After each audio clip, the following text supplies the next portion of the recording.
नामदन सल्ली अला रसूलिल करीम अम्मा बाद फ़ाउज़ु बिल्लाहि मिनश शैतानिर रजीम बिस्मिल्लाहिर रहमानिर रहीम। अस्सलामु अलैकुम वरहमतुल्लाहि वबरकातुहू। मैं हकीम आसिफ अली राव। आज का जो मौज़ूअ हम तरतीब दे रहे हैं ये स्पेशली कानों के बंद होने के हवाले से और कानों के शोर के हवाले से है। अक्सर दोस्त शिकायत करते हैं कि कानों में शोर सुनाई देता है या कान बंद हो जाते हैं। बाज़ लोगों का राइट का साइड का एयर बंद हो जाता है, बाज़ लोगों का लेफ़्ट साइड का बंद हो जाता है, बाज़ लोगों के दोनों बंद हो जाते हैं। लेकिन अगर हम तकाबली जायज़ा लें तो इसके पीछे भी वही चीज़ें कार फरमा हैं जिनका अक्सर व बेशतर वीडियोज़ में ज़िक्र किया जाता है। हमारे माशरे के अंदर सबसे ज़्यादा जो फुकदान है वो इल्म का है, और इल्म ना होने की वजह से हम लोग मुसलसल मसाइब का शिकार रहते हैं। हम लोग साइंस के पीछे भागते हैं, लेकिन साइंस को भी आप ये समझें कि ये भी इंसानों की बनाई हुई चीज़ है, ना कि अल्लाह रब्बुल इज़्ज़त की बनाई हुई कोई चीज़ है। ये भी एक लिमिटेड है, और अल्लाह पाक का बनाया हुआ कानून अनलिमिटेड है। और जो अनलिमिटेड चीज़ होती है उसमें आपके पास सोचने के मौके बहुत सारे होते हैं, काम करने के मौके बहुत सारे होते हैं। लेकिन जो इंसानों का बनाया हुआ निज़ाम है इसके अंदर मौके आपके पास लिमिटेड होते हैं, और एक आप लिमिटेड दायरे से बाहर नहीं जा सकते। और यहाँ से एक चीज़ समझ लीजिए कि कानों के शोर पैदा होने की वजह या उसके अंदर साएं साएं जैसे महसूस होती है, जैसे कोई अंधेरी चल रही हो, ऐसी कैफियत भी बाज़ औक़ात पैदा होती है और कान बंद हो जाते हैं। ये बुनियादी तौर पे टाइफाइड की वजह से भी ऐसा हो जाता है, लेकिन टाइफाइड की वजह भी बुनियादी वजह बनती है तेज़ाबियत और एसिडिटी का बढ़ जाना, यानी तेज़ाबियत का बढ़ जाना। अब यहाँ से कॉन्स्टिपेशन का आगाज़ होता है। याद रखिए कि कॉन्स्टिपेशन भी बज़ाते खुद कोई बीमारी नहीं है, ये भी एक अलामत है। अक्सर माशरे में ये बात कही जाती है कि कॉन्स्टिपेशन 70 बीमारियों की माँ है। कह सकते हैं आप किसी हद तक, लेकिन हक़ाइक़ तो ये हैं कि सबसे पहले इंसान के स्टमक के अंदर जो खुराक डाइजेस्ट होती है, खुराक खाता है इंसान, उससे जो उसका कैलूस और कैमूस अलग होता है। जब वो जिगर के पास पहुंचता है, कैमूस चला जाता है, कैलूस उसके पास पहुंच जाता है जिगर के पास। तो जिगर के पास पहुंचने के बाद उसका जो दबाव होता है वो जिस किस्म की खुराक होती है, चूँकि हमारी सारी खुराक ही टोटल की टोटल एसिडिटी पर मुश्तमिल है।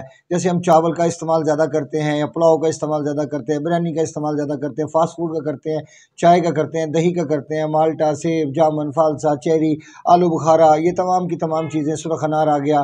फिर उसके बाद बादी चीज़ों में जैसे सब्ज़ियाँ आ जाती हैं, आलू, गोभी, बैंगन, अरवी, मटर, चने की दाल या माश की दाल, इस टाइप की जितनी भी चीज़ें हैं, ये सब की सब एसिडिटी वाली चीज़ें हैं। और चूँकि हम मुसलसल ऐसी चीज़ों का इस्तेमाल करते हैं, तो फिर जब वो कैलूस पहुँचता है इंसान के जिगर के पास, तो उसका जो दबाव होता है वो फिर इंसान के मस्कुलर सिस्टम के ऊपर पड़ता है। क्योंकि हम जिस किस्म की खुराक खाएंगे वही हमारी नेचर होगी, वही हमारी फ़िज़िकल कंडीशन होगी। जैसे हम बादी चीज़ खाते हैं उसका यकीनन उसका जो दबाव है वो इंसान के मस्कुलर सिस्टम पे रहेगा। फिर इसी तरह अगर हम गर्म खुराक खाते हैं तो उसका दबाव इंसान के एपिथेलियल सिस्टम पे रहेगा।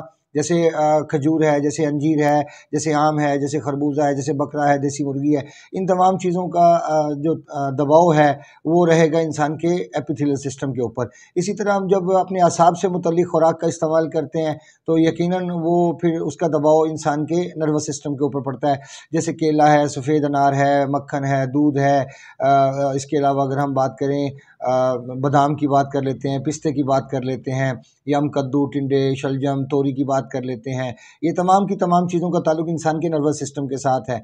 अब जहाँ पे दबाव बढ़ेगा उससे मुतल्लिक ही मामला सामने आएंगे। अब यहाँ पे कानों के शोर से मुतल्लिक और कानों के बंद होने से मुतल्लिक यहाँ पे हमेशा से एक चीज़ सामने आई है कि पीछे एसिडिटी काम कर रही होती है, गैस्ट्रिक इशू होता है, कॉन्स्टिपेशन होती है। और कॉन्स्टिपेशन की चूँकि पहले मैं बात बता रहा था आपको कि कॉन्स्टिपेशन की वजह भी मस्कुलर टिश्यूज़ का दबाव बनता है। जब वहाँ सुकेड़ पैदा होता है आंतों के अंदर, तो वहाँ से फिर कॉन्स्टिपेशन रहना स्टार्ट हो जाती है। बाज़ दोस्त शिकायत करते हैं कि दायमी कब्ज़ की वजह भी यही बनती है, क्योंकि दबाव होता है और दबाव मुसलसल इंक्रीज़ होता चला जाता है, क्योंकि हम अपनी खुराक को चेंज करने नहीं चाहते। और खुराक को चेंज किए बिना, चूँकि हमारी बॉडी भी एक इंजन की तरह है, गाड़ी की तरह है, इसमें जिस किस्म का फ्यूल डालेंगे वैसे ये नताइज देगी। इसलिए हमें खाने पीने में इंतहाई सोच समझ की चीज़ों का इस्तेमाल करना चाहिए। अगर हम इस किस्म की कंडीशन से निजात चाहते हैं तो हमें चाहिए कि हम अपने स्टमक का बहुत सारा ख्याल रखें और तमाम बादी चीज़ों का इस्तेमाल तर्क कर दें। अगर हम इन तमाम चीज़ों का ट्रीटमेंट चाहते हैं, हम चाहते हैं कि हमारे कानों का शोर ख़त्म हो जाए, हमारे कान बंद रहना ख़त्म हो जाएं, या हमें सुनाई ठीक दे, तो यकीनन हमें अपने एसिडिटी को कंट्रोल करना होगा और दिल के दबाव को कम करना होगा, उसको रिलीज़ करना होगा। अक्सर दोस्त पूछते हैं आसान अल्फाज में बताइए। आप ये खुद सोचिए कि जिस चीज़ को हासिल करने में मुझे इतने साल लगे या जिन चीज़ों को समझने में मुझे इतने साल लगे, अब कैसे मुमकिन है कि एक इंसान को आसान फ़हम लफ्ज़ों में भी मैं समझाऊँ, तो कैसे समझाऊँ? क्योंकि वीडियोज़ बनाने का मकसद भी, उसका तसलसल भी इसी मकसद की बिना पर है कि तमाम लोगों के हवाले से चीज़ों को अलग अलग किया जा सके, ताकि जिन लोगों के जो जो मसाइल हैं वो उसको सामने रख के वीडियो से इस्तिफ़ादा हासिल कर सकें। अब अगर किसी इंसान का कान बंद होते हैं या कानों का शोर सुनाई देता है या आवाज़ कम सुनाई देती है, तो इसके पीछे भी एसिडी कार फरमा होता है। अगर जिस्म के अंदर देखें तो कॉन्स्टिपेशन और गैस्ट्रिक इशू जैसे मसाइल इंसान के लाजमी मौजूद होंगे। ऐसा कभी मुमकिन नहीं कि किसी इंसान के कानों में शोर सुनाई दे और कान बंद महसूस हो और उस इंसान को कॉन्स्टिपेशन ना हो। और यकीनन ये सब कुछ आपस में जुड़ा हुआ है, इन सब को अलग अलग नहीं किया जा सकता। इसलिए कोशिश कीजिए कि अपने निज़ाम के ऊपर स्पेशली नज़र रखिए। और जो चीज़ें इंसान की जो स्टमक है, इंसान का जो स्टमक है वो इंसान की एक चक्की है, वो लेबॉर्ट्री कह लें आप इसको। इसमें जिस किस्म की जो चीज़ डालेंगे उसके असरात इंसान का दिल महसूस करेगा और उसका दिमाग भी उस चीज़ों को जज करने की सलाहियत रखेगा। लेकिन जैसे ही इंसान कोई चीज़, जैसे मिसाल के तौर पे कह लें कि इंसान चावल खाता है और चावल खाने के बाद उसको भारीपन पैदा होता है या गैस्ट्रिक इशू बन जाता है या तेज़ाबियत का इशू बनता है, या खाना वो चावल उसके गले के अंदर ही रखे रहते हैं या उसके छाती के ऊपर मुसलसल वो दबाव फील करवाते रहते हैं, तो फिर इस हालत में समझ लीजिए कि नेक्स्ट टाइम चावल खाने से गुरेज कीजिए या अपना ट्रीटमेंट कीजिए। ट्रीटमेंट करने के बाद आप इन चीज़ों का इस्तेमाल एक बेहतर तौर पे कर सकते हैं, जिसके कि नताइज आने वाले वक्त में आपको शानदार मिलेंगे।